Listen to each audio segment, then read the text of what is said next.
दुनिया में भगवान धन दौलत और अहंकार से खुश नहीं होते।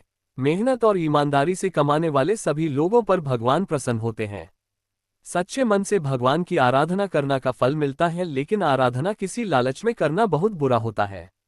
ईमानदारी से की गई काम का फल अच्छा होता है।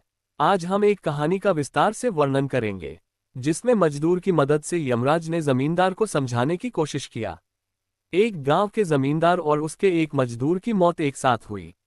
मरने के बाद दोनों एक साथ यमलोक पहुंचे। वहां पर यमराज ने कहा कि आज से तुम अपने मजदूर की सेवा करोगे, और मजदूर से कहा कि तुम कोई काम नहीं करोगे। जमींदार को बहुत अटपटा लगा कि धरती पर तो इसका उल्टा होता था। इस बात से परेशान होकर जमींदार ने कहा कि भगवान, आखिर हमसे क्या अपराध हो गई है जो ऐसी सजा दे रहे हैं। मैं तो प्रतिदिन मंदिर जाता था। जमींदार की बात सुनकर यमराज ने मजदूर से पूछा कि तुम धरती पर क्या करते थे। मजदूर ने कहा कि भगवान, मैं दिन भर जमींदार के यहाँ मजदूरी करता था और जो मिलता था उसी में गुजारा करता था। जो मिला उसी में संतोष के साथ खुश हो जाता था। कभी भी भगवान से कुछ नहीं मांगा।